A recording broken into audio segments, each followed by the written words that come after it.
Σε αυτό το βίντεο θα εξηγήσω πώς τράβηξα το γαλαξία Mi 81 από την παλιά επίδαυρο.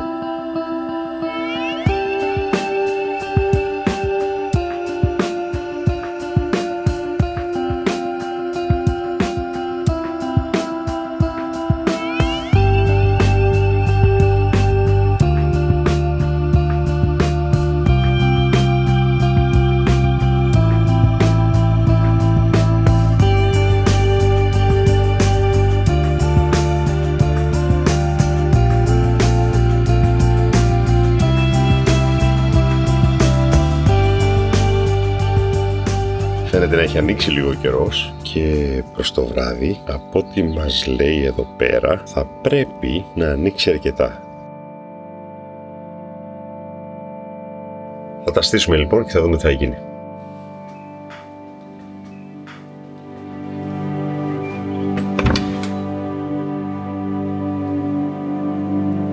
Υπάρχουν κάποιες αραιές νεφώσεις, αλλά φαίνονται περαστικές και από ό,τι λέει το app στο κινητό, αυτές θα περιοριστούν στο 5 με 10% στη διάρκεια της ωφέλιμης περίοδου για φωτογράφηση, που σήμερα είναι 11 με 2 περίπου.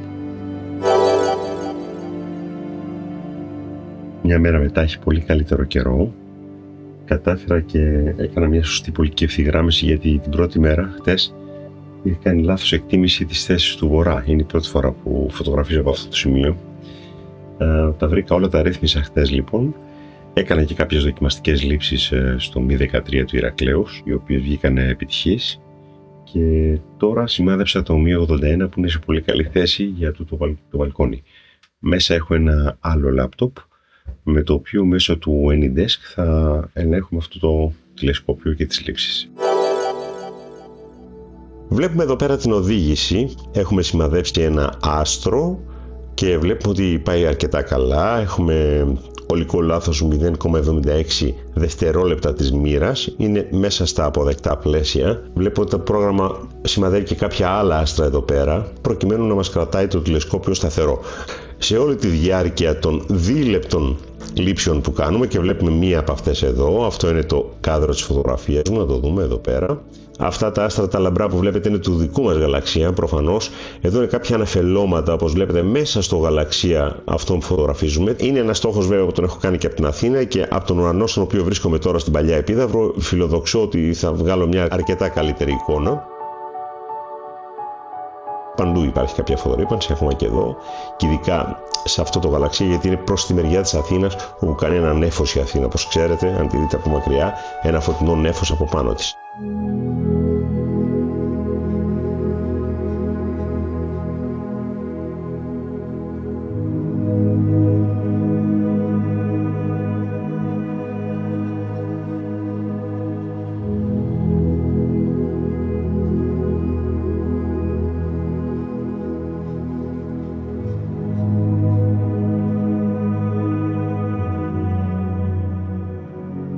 Βλέπετε εδώ ότι πέρασε ένας δορυφόρος του Elon Musk. Αυτή η γραμμή από το δορυφόρο, αστειευόμενος που είναι του Elon Musk, μπορεί να είναι ένας από τους χιλιάδες δορυφόρους που πετάνε. Να, στην επόμενη φωτογραφία έχει περάσει ο δορυφόρος και δεν υπάρχει γραμμή. Αφαιρείται ευτυχώς προς το παρόν με τα λογισμικά που έχουμε εδώ πέρα, με τα προγράμματα, όταν θα φτάσουμε στη φάση της επεξεργασίας. Δεν χορταίνω να βλέπω τη λεπτομέρεια που καταγράφει από αυτό εδώ το μέρος ο γαλαξίας, σε σχέση δηλαδή με αυτό που παίρνω στην Αθήνα, είναι η μέρα με τη νύχτα. Από μία εικόνα δίλεπτη καταλαβαίνει κανείς τη δομή του γαλαξία. Βλέπουμε εδώ τι ωραία που γράφει. Φανταστείτε λοιπόν ότι εάν έχουμε μια καλή νύχτα, με λίγες ώρες λήψεων συνολικά θα κάνουμε μια όμορφη εικόνα του γαλαξία αυτού. Πέρασε κι άλλος δορυφόρος. Δεν ξέρω τι άλλο έχω να πω εδώ. Έχω και το Stellarium συνδεδεμένο. Δεν είναι απαραίτητο, μπορείς να φωτογραφίσεις με τον Nina το πρόγραμμα αυτό χωρίς να έχεις την ανάγκη του Stellarium, όμως έχω συνηθίσει και μου αρέσει να έχω μια ρομαντική άποψη του ουρανού, έτσι όπως φαίνεται με γυμνό μάτι το βράδυ, και με τα επεξηγηματικά αυτά κείμενα, καθώς και με τις γραμμές που ενώνουν τους αστερισμούς. Βλέπουμε εδώ ότι βρισκόμαστε στην μικρή Άρκτο, Ursa Minor που λέει η μικρή Άρκτος. Εδώ είναι ο Δράκοντας, κάπου στην προέκταση της ουράς του Δράκοντα, και κάπου, για να δω λιγάκι, εδώ που είναι η μεγάλη Άρκτος, βλέπετε, μεταξύ μεγάλης και μικρής Άρκτου βρίσκεται αυτός ο στόχος που σημαδεύει το τηλεσκόπιο, και ας τροκεντράρουμε λιγάκι. Αυτός είναι ο γαλαξίας που φωτογραφίζουμε σε μια εικόνα του από το πρόγραμμα Stellarium. Και εδώ βλέπουμε το σημείο του βορρά που λέει North. Northeast είναι βόρειο-ανατολικά. Εγώ από τον μπαλκόνι μου βλέπω ουσιαστικά έτσι, βόρειο-ανατολικά.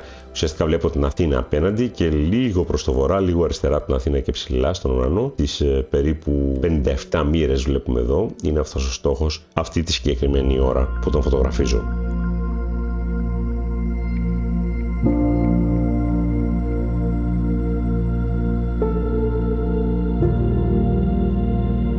Ο συγκεκριμένος στόχος μέσα στη νύχτα βλέπουμε εδώ ότι βρισκόμαστε εδώ πέρα, θα έχει φθήνουσα πορεία ως προς το ύψος που έχει σε σχέση με τον ορίζοντα. Βλέπουμε ότι εδώ είναι αρκετά ψηλά ακόμα, αλλά μέχρι να ξημερώσει θα έχει κατέβει αρκετά στον ορίζοντα. Άρα λοιπόν έχουμε ακόμα αρκετό χρόνο μπροστά μας για να μπορέσουμε να βγάλουμε αυτό το στόχο. Μέσα στη νύχτα ο γαλαξίας θα δει σιγά σιγά προς τα βόρειο-δυτικά. Εδώ θα έχει αυτή την πορεία που δείχνω.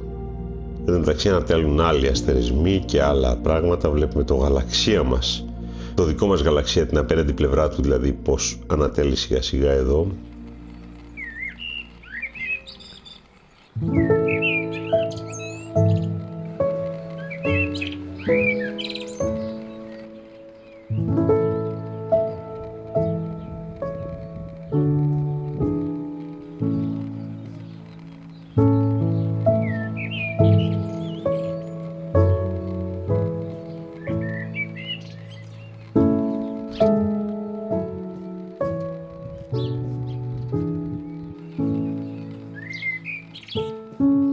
Να λοιπόν, την άλλη μέρα το πρωί φτάσαμε εδώ πέρα και μαζέψαμε κατά τη διάρκεια της νύχτας μέχρι περίπου 2,5-3 η ώρα 45 δίλεπτα αρχεία luminance, άλλα 45 συνολικά RGB, δηλαδή 15, 15 και 15 επίσης δίλεπτα, σε κόκκινο, πράσινο και μπλε δηλαδή, και 15 αρχεία τετράλεπτα, δηλαδή συνολικά μία ώρα λήψης στο φίλτρο του υδρογόνου για να μας δείξει τα νεφελώματα που λέγαμε.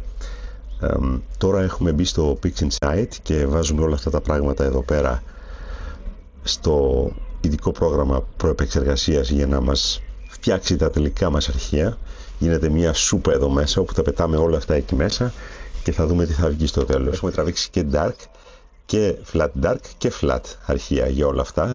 Είναι τα βοηθητικά αρχεία και χωρίς αυτά δεν γίνεται σωστά η δουλειά, να το ξέρετε. Άρα λοιπόν όλα αυτά τώρα εδώ πέρα περιμένουμε να τελειώσουν. Και βλέπουμε ότι στην οθόνη μας δείχνει ότι βρισκόμαστε στο Local Normalization και θα ακολουθήσει το Integration, δηλαδή η πολυπόθετη συνένωση όλων αυτών των light αρχείων σε ένα master για κάθε φίλτρο. Και από αυτά θα δούμε στην επεξεργασία τι μπορούμε να βγάλουμε. Και ας δούμε τι μαζέψαμε. Το αρχείο L Pro, το Luminance.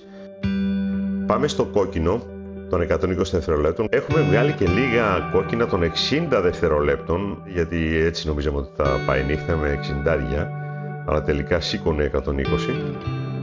Και βλέπουμε τη διαφορά εδώ πέρα. Κοιτάξτε πως έχει καταγράψει τη δίλεπτη στο κόκκινο φίλτρο και πως έχει καταγράψει τη μονόλεπτη. Είναι πολύ μεγάλη η διαφορά. Πάμε στο G, στο αρχείο το πράσινο. Το B, το μπλε, που βλέπουμε στο μπλε ότι έχει γράψει πολύ μεγάλη λεπτομέρεια μέσα στη δομή του γαλαξία, και στο HA που θα το χρησιμοποιήσουμε για να πάρουμε αυτά τα νεφελώματα τα οποία θα φαίνονται κόκκινα στη τελική εικόνα. Και να δούμε το χάος της επεξεργασίας έτσι λιγάκι συνοπτικά. Δεν θα κάτσω να εξηγήσω τι ακριβώς έκανα, δεν έχει κανένα νόημα για τους σκοπούς αυτού του βίντεο.